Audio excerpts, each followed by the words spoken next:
Ben Shapiro tore into Tucker Carlson and Nick Fuentes just today. Frankly, surprised me a bit because he doesn't really talk about them. There's a lot of talk on X and on the internet of this feud between Tucker Carlson and Ben Shapiro. The reality is Ben Shapiro does not talk about Tucker Carlson very much, but he very openly, he did a whole podcast on just Tucker Carlson and Nick Fuentes. I'm going to be showing you some clips today. This podcast that he released is very different from his usual show. No ad reads in it whatsoever, and the Daily Wire is known for their ad reads. It has no cutaways to sponsors. It is just Ben Shapiro ripping into Tucker Carlson and Nick Fuentes. Here is what that sounded like. They admire Hitler and Stalin. And that splinter faction is now being facilitated and normalized within the mainstream Republican Party. The main agent in that normalization is Tucker Carlson, who is an intellectual coward, a dishonest interlocutor, and a terrible friend. And Tucker Carlson last week was aided, abetted, celebrated for normalizing Nazism within the Republican Party. Harsh words, very harsh. And if you want to know where I stand on it, guys, I think that Ben is absolutely correct. I'm going to be showing you more clips from his show to explain why. But first, I want to preface it this way. Tucker Carlson, and I talked about this on the show last week, we can agree on some things. And I even think that, despite him being very dishonest in his interviews and what he's done over the past few years, I think that there are a few times that we can align, and the right should use Tucker Carlson, and the Tucker Carlson should use the right to come together on some key issues. I talked about abortion last week, for instance. I just think it's that important. That's Tucker Carlson. Nick Fuentes, not the same. There is absolutely nothing that me and Nick Fuentes have in common. There's nothing that we can use and come together on. Nothing. Nick Fuentes is a poisonous individual who I fully believe is an agent of Satan.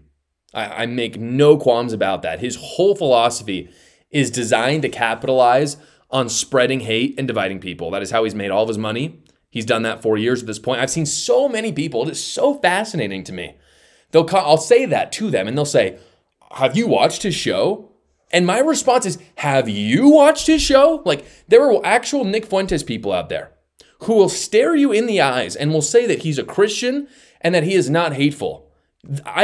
They've never watched the show. And I hate to say that I have watched his show. I've only watched it so that I can actually have an informed opinion on who he is. And he says horrible, horrible things on a daily basis. Things about women that I cannot repeat on the show.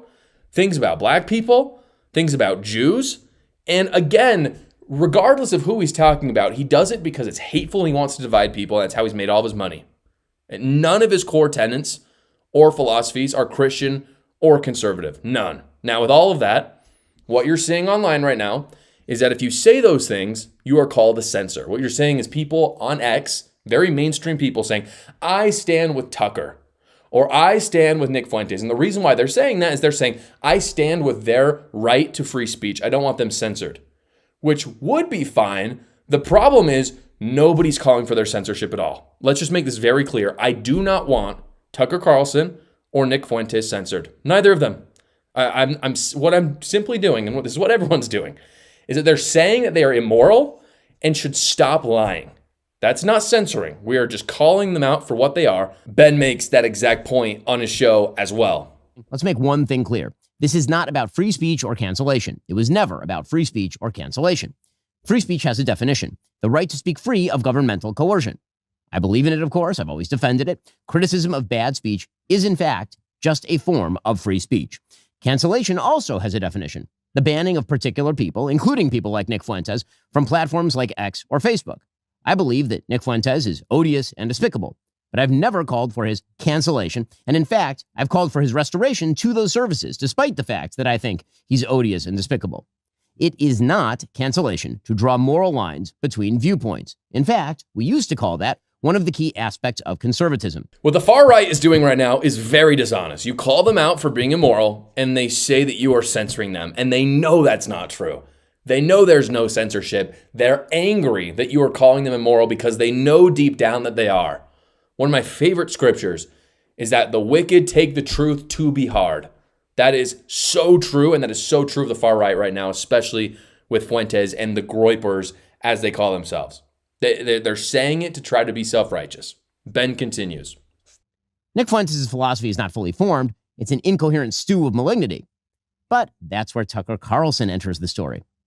Now, since his exit from Fox News in 2023, when, of course, he was a very, very popular host, Tucker Carlson has turned himself into a conspiracist and a crank and a pathological liar. Tucker excuses Vladimir Putin's murderous and barbarous reign. He has even become one of his most ardent defenders. And this right here is my fundamental problem with Tucker Carlson. He masquerades as America first when in fact he hates America. That is so clear by the people he chooses to come on and some of the things that he said. Again, Tucker Carlson does this thing, and I'm not the first person to point this out, is he has people on, and the reason, and what Ben Shapiro says in this episode, I'm not going to play this clip, is he said that he's ideas for other people, which is so true. He has people on, he asks them softball questions, lets them express his opinions without him having to say them, and then when you come back at him and say, don't you believe that? He says, no, I never said that. When in reality, he essentially said it by asking those leading questions to his people and never pushing back against them. That's what he does. And he masquerades as America first. He hates America. It's so clear from his show. He goes to Russia, talks about how amazing it is, conveniently omitting the facts that, sure, there are good things about Russia, but a lot of that is caused by the fact that they have no rights as humans. But he doesn't talk about that. He doesn't care. He goes, talks to Putin, and lets him talk about history of Ukraine and Russia for an hour and a half. That's what he does. Again, no problem talking to Putin. Awesome. I would do it if I could. But I would actually ask him real questions, and I wouldn't talk about how amazing Russia is for a week after.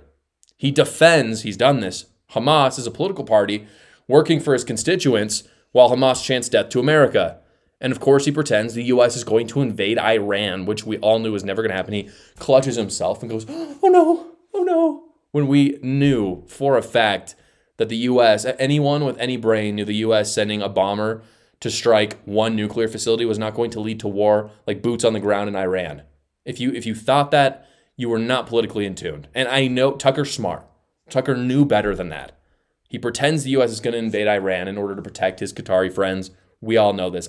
Ironically, by the way, Nick Fuentes also hates Tucker Carlson.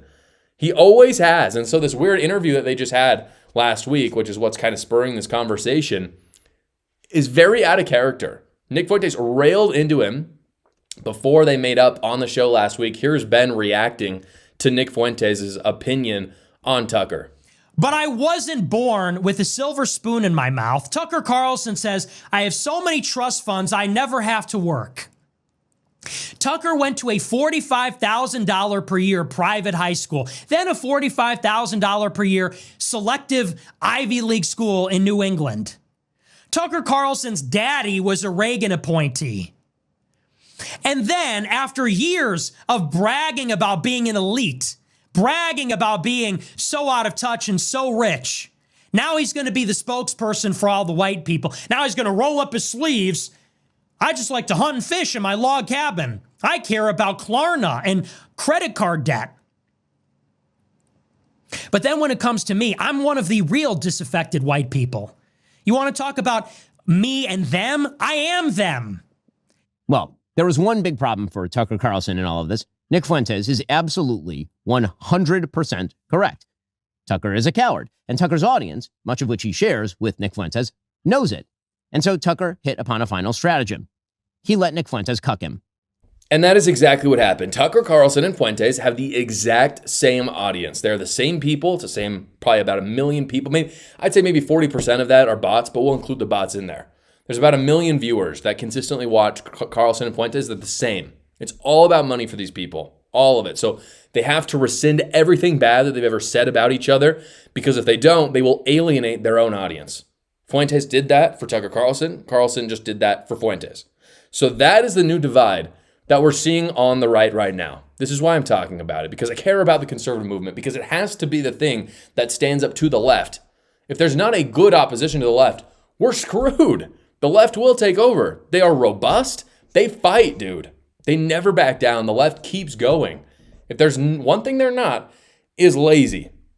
I know their peons at the bottom might get lazy, but the people at the top want to destroy this nation, and they will do anything to do it. If there's one thing that's been clear to me over the last 10 years, that's true. And so the conservative movement needs to be equally robust and ready to oppose that. We can either support what is popular and true, which would be controlled immigration, low taxes, pro-family, pro-guns, pro-God, anti-pride. We can support all those amazing things, or we can go down this insane and false route of Nazism, anti-black, anti-Jew, pro-hate, anti-marriage, anti-family, anti-America, which is what I believe Nick Fuentes is, and I think Tucker Carlson is adjacent to that. We know how that ends. We know how that ends if we follow that. And the reason why we know is because the Democrat Party did this just a decade ago. Remember, Obama won because he kind of appealed to the moderates. Now, he was no moderate, but that was the perception going into 2009. He was the moderate. And when the left won, they went too far. They overplayed their hand. They let the crazies and the radicals, which Obama was one of them, take over the party. Then they adopted policies like illegal immigration, transing kids, forcing vaccines, like the craziest stuff that you could imagine. They took all of that on and then they lost. And nobody trusts them now. And that's why the Democrat Party has 19% approval rating. The right can do the exact same thing. We won big with Trump. It was a fantastic victory in the same way that the left won big with Obama. And now we've got the crazies coming out, like Nick Fuentes and Tucker Carlson. If we go down that same route, mark my words, Republicans will lose in 2028. We will lose in 2032, and we will probably even lose in 2036. The progressive left is a cult, guys. I talk all about it in my book, A New Cult. Go check it out right now. I talk about some crazy stories that I can't talk about here because big tech will censor me. Fortunately, it's my book, so no one can censor me. Go check it out right now. The link is in the description below. Thank you so much for watching today's episode. Please like the video so other great patriots like yourselves will see it. And if you're on Spotify or Apple Podcasts, please rate the podcast so people will find it there. And you can tune in every single weekday at 6 p.m. Eastern for the live show, or you can watch another video right here.